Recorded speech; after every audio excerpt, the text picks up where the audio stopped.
Imagine this. You wake up tomorrow morning, but something feels different. The alarm clock that usually jolts you into mechanical motion now sounds like a prison bell. The clothes hanging in your closet, those carefully chosen symbols of status and identity, suddenly feel like costumes for a play you never auditioned for. Your smartphone, that digital leash you check 96 times a day, sits there like a surveillance device, designed to harvest your attention and sell it to the highest bidder. But here's the unsettling part. Nothing has actually changed. Your life is exactly the same as it was yesterday. The only difference is that for one terrifying moment, you're seeing it clearly. In this video, we are going to uncover the great deception of modern society. And I promise you, the final revelation will be the most powerful of all, one that could completely transform the way you understand your life, your freedom, and the world around you. But before we go further, I ask you to support this channel, subscribe, leave a like, share this message, and comment below your thoughts as we move forward. Because what you are about to hear might resonate deeply, and I want to know how it touches your life. And remember this, revelations we will uncover today can change the way you see not only the world but yourself. What if I told you that this moment of clarity, this sudden recognition of the prison bars around your existence isn't a breakdown, but a breakthrough? What if the feeling that something is fundamentally wrong with the way we live isn't paranoia, but perception? Consider this paradox. We live in the most connected era in human history. Yet loneliness, epidemics, ravage developed nations. We have access to more information than any generation before us, yet we feel increasingly confused about what's true. We possess more material wealth than royalty of previous centuries, yet depression and anxiety rates skyrocket year after year. We celebrate individual freedom above all else, yet we conform to invisible scripts with religious devotion. How is it possible that a species capable of sending rockets to Mars and decoding the human genome can feel so utterly lost in the maze of its own creation? The answer lies in recognizing that we are living inside what might be the most sophisticated deception ever constructed, one so seamless, so total, that most people never even realize they're trapped within it. This isn't a conspiracy hatched by shadowy figures in smoke-filled rooms. This is something far more insidious. A deception that emerges naturally from the very systems we've built to organize civilization itself. Think about your daily routine for a moment. How much of what you do, what you want, what you fear, and even what you believe about yourself originated from your own authentic inner voice? And how much was planted there by forces you've never questioned, by advertising algorithms designed to manufacture desire, by educational systems that reward compliance over curiosity, by social media platforms that profit from your addiction to validation? Here's what makes this deception so powerful. It doesn't feel like deception. It feels like freedom. It feels like choice. It feels like the natural order of things. You believe you're making independent decisions when you're actually selecting from a carefully curated menu of options. You think you're expressing your authentic self when you're performing a character written by forces you don't even recognize. The most chilling aspect of this grand illusion is that it operates by convincing you that you are the author of your own life, while simultaneously writing your story for you. It whispers that you are free while binding you with invisible chains forged from your own desires and fears. But why does this matter? Why should you care if the life you're living isn't entirely your own? Because deep down, beneath all the noise and distraction, your soul knows the difference. It knows when you're living authentically and when you're merely performing. And that knowledge manifests as a persistent, gnawing sense that something is missing, a feeling that no amount of success, consumption, or external validation can ever quite satisfy. This is the great paradox of our time. The more we have, the emptier we feel. The more connected we become, the more isolated we are. The more choices we're given, the less free we actually become. And until we understand the mechanism behind this paradox, we remain prisoners in a cage made of golden bars, never quite realizing that the door was never actually locked. The question that will haunt you from this moment forward is simple, yet devastating. If so much of what you call your life isn't actually yours, then who are you really? And more importantly, who could you become if you finally broke free? To understand how this deception operates, we must first recognize that it isn't imposed upon us by some external force. It emerges from the very architecture of human psychology itself. The uncomfortable truth is that we are complicit in our own imprisonment, not because we're weak or foolish, but because the mechanisms of control exploit our deepest psychological needs and vulnerabilities. Friedrich Nietzsche saw this coming over a century ago when he warned about the rise of herd mentality, the unconscious drift toward conformity that occurs when individuals abandon the terrifying responsibility of creating their own values. He observed that most people, when faced with the overwhelming weight of authentic choice, will gladly surrender their autonomy to the collective. They mistake the comfort of following prescribed paths for genuine freedom, never realizing that true liberation requires the courage to walk alone into uncertainty.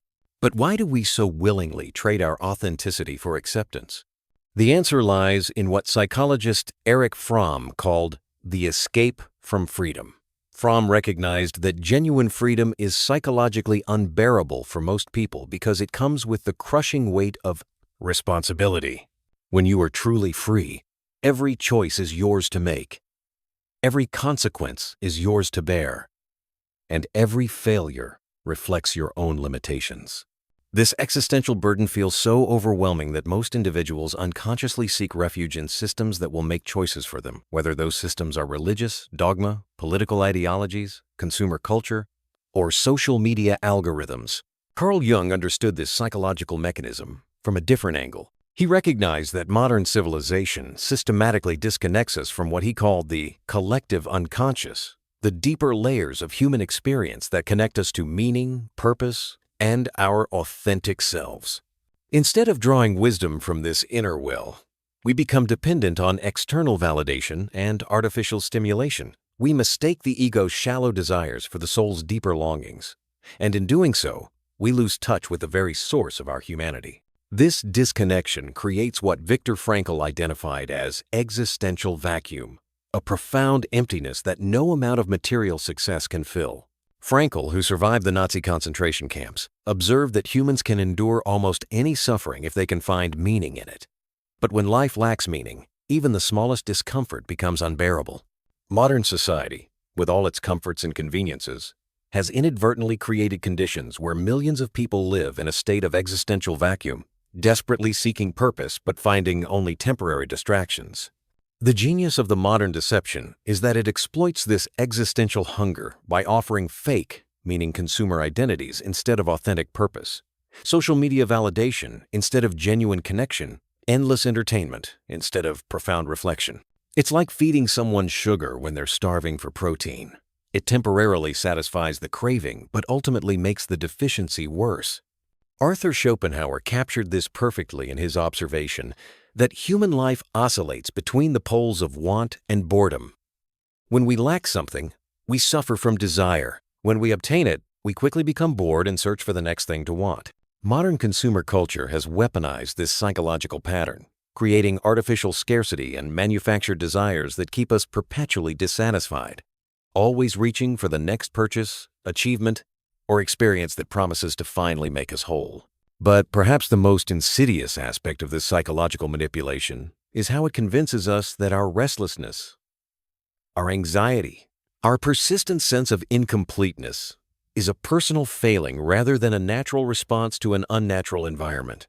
We blame ourselves for feeling empty in a system designed to keep us empty, for feeling disconnected in a culture that profits from our disconnection, for feeling anxious in a world that deliberately overstimulates our nervous systems. The deception works because it turns our own psychological needs against us, transforming our deepest longings for connection, meaning, and authenticity into fuel for a machine that ultimately serves everyone's interests except our own.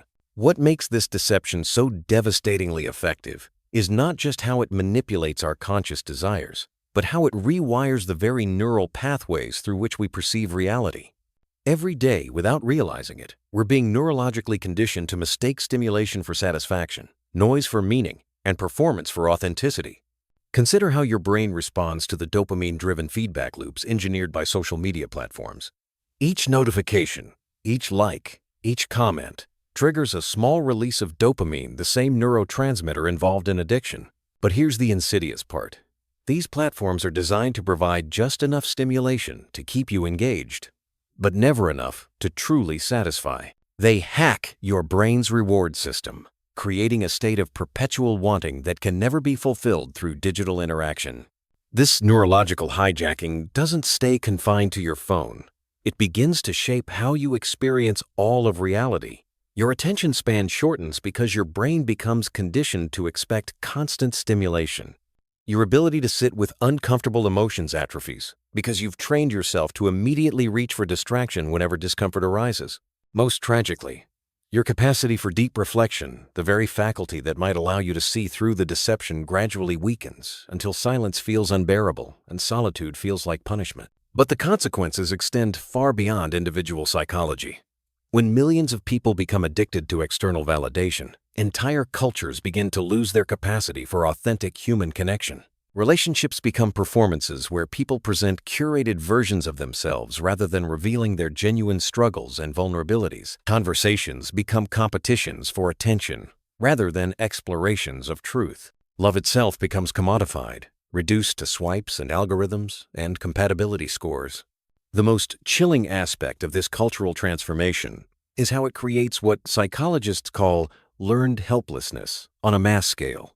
When people become accustomed to having their choices made for them by recommendation algorithms, by social media feeds, by consumer marketing, they gradually lose confidence in their own judgment. They begin to trust external authorities more than their own inner wisdom, even in matters of personal taste, moral values, and life direction. This psychological dependency creates the perfect conditions for what philosopher Byung-Chul Han calls voluntary self-exploitation. People begin to police themselves more effectively than any external authority ever could. They internalize the system's values so completely that they feel guilty for resting, anxious when not being productive, and worthless when not achieving. The prison becomes psychological, and the prisoner becomes their own guard. Perhaps most tragically, this deception robs us of our capacity for what Abraham Maslow called peak experiences, those moments of transcendent connection, profound meaning, and authentic self-realization that give life its deepest significance. When consciousness becomes fragmented by constant distraction, when attention becomes scattered across dozens of competing stimuli, when presence becomes impossible because the mind is always elsewhere, these transformative experiences become increasingly rare. The result is a form of spiritual malnutrition that no amount of material abundance can cure. People find themselves living in a perpetual state of what Søren Kierkegaard called the sickness unto death, a condition where the self becomes so alienated from itself that it loses the will to truly live, even while continuing to exist. This is why rates of depression, anxiety, and suicide continue to climb even in the world's wealthiest societies. The human spirit is starving for authenticity, meaning, and genuine connection, but it's being fed an endless diet of artificial substitutes that only make the hunger more acute. Yet within this crisis lies the seed of awakening. The very intensity of our collective suffering signals that something essential in us refuses to accept this artificial existence as our permanent condition. The path to freedom begins with a radical act of recognition. The moment you stop trying to fix yourself and start questioning the system that convinced you that you were broken in the first place, this shift in perspective is not merely intellectual. It's a fundamental reorientation of consciousness that changes everything about how you relate to reality. But here's what most people don't understand about genuine rebellion. It's not about rejecting everything society offers. It's about developing the discernment to distinguish between what serves your authentic growth and what merely feeds the machine of distraction. True rebellion begins with what the Stoic philosophers called the discipline of desire, learning to want what is truly worth wanting rather than what you've been programmed to crave. Consider the radical example of Henry David Thoreau, who walked away from conventional society to live deliberately at Walden Pond. His rebellion wasn't just against materialism or social expectations. It was an experiment in conscious living. He discovered that when you strip away the artificial needs and manufactured desires, life becomes both simpler and infinitely richer. His famous observation that the mass of men lead lives of quiet desperation was not a condemnation but a diagnosis, followed by a prescription. Wake up to the life you're actually living. This awakening requires what psychologists Carl Rogers called unconditional positive regard, but directed toward yourself. You must learn to observe your own thoughts, desires, and behaviors with curiosity rather than judgment. Most people are so busy condemning themselves for failing to meet society's impossible standards that they never pause to ask whether those standards make any sense in the first place. The rebellion deepens when you begin to reclaim your attention as the most precious resource you possess. Every moment of consciousness you give away to meaningless stimulation is a moment you could have spent discovering who you actually are beneath all the programming. This means creating what philosopher Simone Weil called attention, a quality of presence so pure and focused that it becomes a form of prayer, a direct connection to reality unmediated by concepts or expectations. But perhaps the most counterintuitive aspect of genuine rebellion is that it requires embracing what existentialist philosophers called radical responsibility. Instead of blaming society, your parents, your circumstances, or your genes for the condition of your life, you must accept the terrifying and liberating truth that you are the author of your own experience. This doesn't mean denying the reality of external constraints. It means recognizing that your response to those constraints is always and entirely your own choice. Viktor Frankl, drawing from his experiences in Nazi concentration camps, demonstrated that even in the most extreme circumstances, human beings retain what he called the last of human freedoms, the ability to choose one's attitude in any given situation. When you truly grasp this principle, you realize that no external force can imprison your consciousness without your unconscious cooperation. This understanding leads to what might be called the great reversal. Instead of seeking validation from the external world, you begin to validate yourself from within. Instead of trying to escape discomfort through distraction, you learn to use discomfort as a compass pointing toward growth. Instead of consuming experiences, you begin to create meaning. The rebellion culminates in what Ralph Waldo Emerson called self-reliance, not the superficial individualism that modern culture promotes, but a deep trust in your own inner wisdom, your own moral compass, your own capacity to navigate life without needing someone else's permission or approval. This is where true power lies, not in accumulating external resources, but in realizing that everything you need to live with dignity, purpose, and joy already exists within you. But now we arrive at the deepest truth of all the revelation that will either terrify you or liberate you completely, depending on your readiness to receive it. Everything we've discussed until this moment has been preparation for this singular understanding that changes not just how you see the world, but how you experience your very existence within it. The ultimate truth is this: there is no grand conspiracy, no shadowy organization pulling the strings of society, no external enemy to defeat.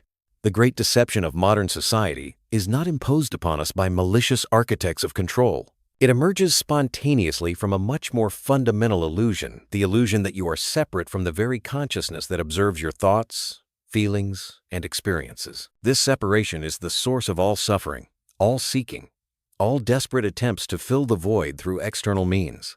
When you believe yourself to be merely the content of consciousness, the thoughts, emotions, memories, and sensations that arise and pass away, you naturally feel incomplete because these phenomena are temporary and constantly changing. You become addicted to experiences, achievements, and acquisitions because you're trying to find permanent satisfaction in impermanent things. But consciousness itself, the aware presence in which all experience appears, is not a thing among other things. It's the very ground of being, the unchanging backdrop against which all change occurs.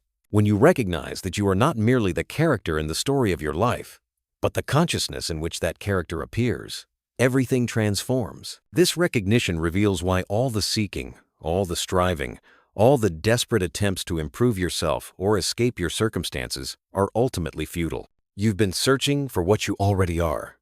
You've been trying to become what you have never stopped being. The spiritual teacher Rupert Spira puts it perfectly. You are the happiness you seek. Not that you will become happy when certain conditions are met, but that you are, in your deepest essence, the very happiness, peace, and love that you've been seeking everywhere else. This realization explains why no amount of external success ever provides lasting satisfaction. You cannot become more of what you already are. The billionaire, the celebrity, the Nobel Prize winner, they all discover, eventually, that achievement cannot touch the fundamental sense of incompleteness that drives the search in the first place. Only recognition of your true nature can end the search, because only then do you realize there was never anything to find. But this truth goes even deeper. When you recognize that consciousness is not personal, that the same aware presence that experiences your thoughts is the same aware presence experiencing everyone else's thoughts, the illusion of separation dissolves entirely. You realize that all beings share the same fundamental essence, the same basic consciousness. The boundaries between self and other are revealed to be conceptual constructs with no ultimate reality. This understanding naturally gives birth to what can only be called love, not as an emotion, but as the recognition of unity. When you see that the consciousness looking through your eyes is the same consciousness looking through every pair of eyes you meet, how can you do anything but love?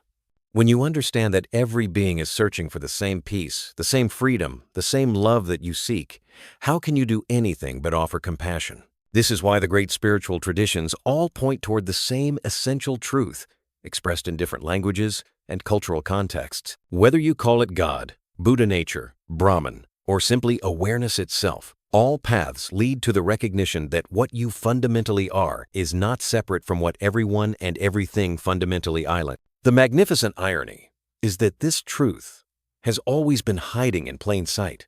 You've never not been conscious. You've never not been aware. The peace you seek has never been absent. It's the very space in which seeking appears. The love you crave has never been missing. It's the very substance of your being. The freedom you desire has never been lost. It's your natural condition, temporarily obscured by the belief that you are something you are not. When this recognition dawns, all the problems that seemed so real and urgent are revealed to have been based on a case of mistaken identity. You realize that you were never actually imprisoned by society, by your circumstances, by your past, or by your limitations.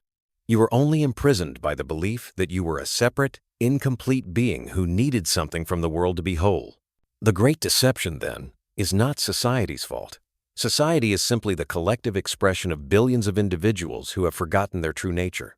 When enough individuals remember who they really are, society cannot help but transform. But that transformation begins with you, not you as a separate person trying to fix the world, but you as consciousness itself, recognizing its own infinite, undivided nature. This is the revolution that changes everything while changing nothing at all. You remain exactly as you are, but your understanding of what you are is revolutionized completely. And in that understanding lies a peace that cannot be disturbed, a joy that cannot be diminished, and a love that has no opposite. The great deception ends the moment you stop looking for yourself in the mirror of the world and recognize that you are the very awareness in which the world appears. In that recognition, you are finally, completely, eternally free.